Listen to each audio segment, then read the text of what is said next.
Hey guys, so I just finished watching X-Men Days of Future Past on 4K HDR Blu-ray, and it was pretty spectacular, just getting that right off the bat.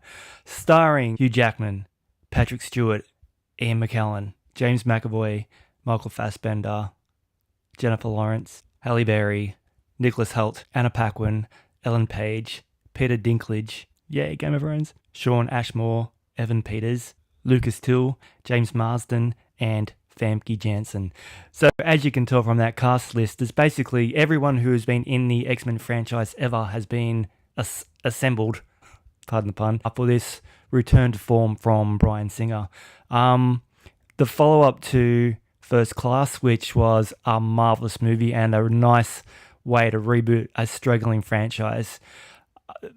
Days of Future Past is returned back to the hands of Bryan Singer, who retcons the series nicely, introducing the old cast from the previous movies to the new cast who are introduced via First Class, directed by the marvelous Matthew Vaughn.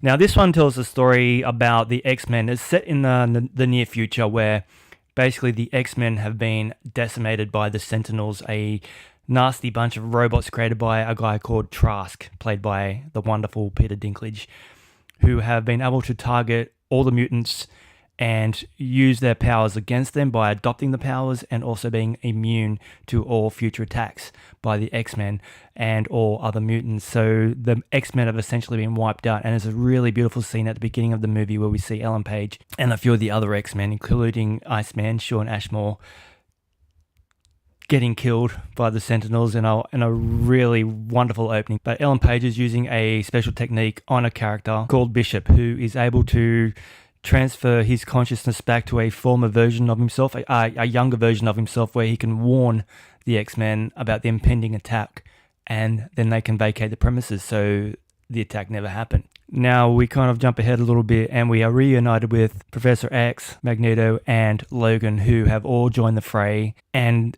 they work out a plan to, if they can travel back far enough, because they determined that Mystique, Jennifer Lawrence, actually assassinated Trask in 1973, which kind of instigated the whole turn of events, which created the Sentinels using her DNA, which was able to advance the Sentinels exponentially and making them a really dangerous threat ahead of their time. So they determined at that point in time is when they need to get back and stop Jennifer Lawrence, Raven, becoming Mystique, because her killing Trask is the moment that turns her to the dark side. And the only person able to do the transfer successfully, the mind transfer, and survive is Logan. So Ellen Page, Kitty Pryde, uses her powers to transfer Hugh Jackman back from this undetermined time in the future back to 1973, back into his 1973 body. And therein, he is reunited with James McAvoy and Michael Fassbender's characters from First Class to try and change the course of events. And it's awesome. It is really cool. A series. This is number 5 in the X-Men series, not counting Wolverine Oranges, not including Wolverine Origins and The Wolverine. That's going to be tricky. Try editing that, Dean. So Singer returns to the franchise because we all know what happened with Brett Ratner in Part 3, where he kind of killed off half the cast. I enjoy Part 3 for what it is. It's a fun comic book movie, although it did upset a lot of people because after the brilliance of what Bryan Singer did with X-Men and X-Men 2, he then stepped away to make Superman Returns, and that's a whole other review. Brett Ratner took the reins for X-Men 3, and pretty much everyone decided that movie was not very good. And it's not as good as the ones that come before it, but it's entertaining enough. It's comic booky, it's silly fun, but he did kind of change everything about the franchise and kind of left it really floundering. Then we had the Wolverine Oranges. Then we had Wolverine Origins, and we all know how that one went. Thankfully, they of course corrected with First Class. They brought Matthew Vaughn in, and they thankfully saved the franchise. Then we had the Wolverine, Hugh Jackman's next solo effort as Logan, and that one was really good too. And now here we are finally at Days of Future Past. And I have to admit, I had a lot of fun with this one, going back to the 70s, making the X-Men First Class crew generational, series of movies where they're going to be taken in separate decades through each of their installments is a really, really good idea. Period pieces are fun.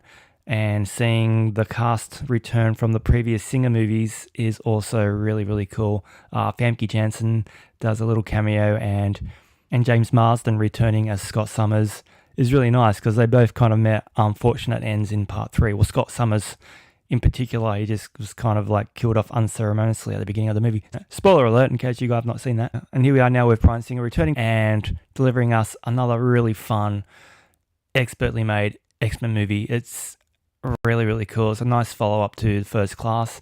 And then we have Apocalypse coming up soon. And I'll do a review on that one when I watch it. So, what I think of the 4K transfer? Well, I've got this movie a few times now. I have this copy. The 3D version.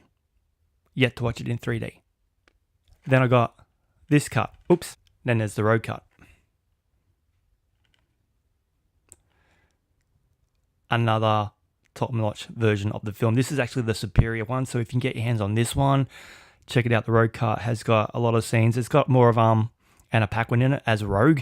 She plays a whole subplot because, as you know, in this movie, well, a little bit of spoilers, Kitty Pryde gets hurt when Hugh Jackman kind of loses his cool in one scene in this movie, and they have to get Rogue in to take Kitty Pryde's powers so that she can continue on with the mind transfer. So, but those are completely excised from this cut of the film, which is the one I just watched. So, as you can tell, I like this movie. We do a lot of double dipping, or in this case, triple dipping, and still not really watching the 3D cut. I've really got to watch the 3D version of this film because I love my 3D movies. They're great. And the road cut, which would have been good if the road cut had been released on 4K as well. That would have been sick, but it wasn't. So it is what it is.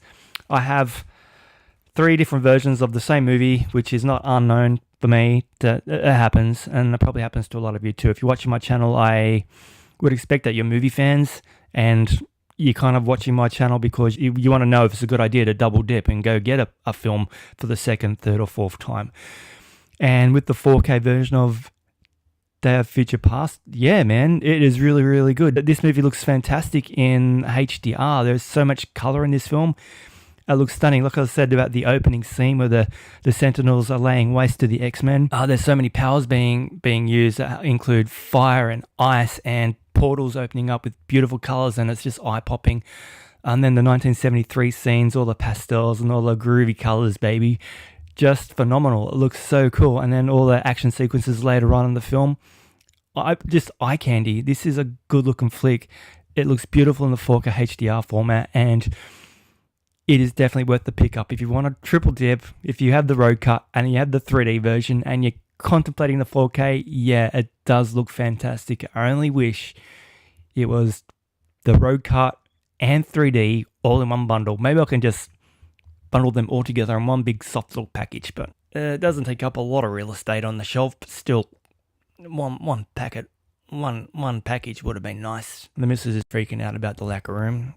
Insane. So yeah, it's a fantastic follow-up to First Class, which in itself is one of the best X-Men movies there is made. Matthew Vaughn just knocked that one completely out of the park, and Bryan Singer returning to the franchise and returning all the old players into the new universe was awesome. Awesome fun. I really, really enjoyed it, and yeah, 4K is where it's at, baby. Yes. I really want to know the Game of Thrones connection to the X-Men franchise of late is really, really cool. Like Peter Dinklage is in this one, who is the famous Tyrion Lannister from Game of Thrones. And then Sansa Stark, Sophie Turner, will be Jean Grey in Apocalypse, the next one that comes along in the franchise. So, oh yeah, and Macy Williams. Macy Williams is in New Mutants.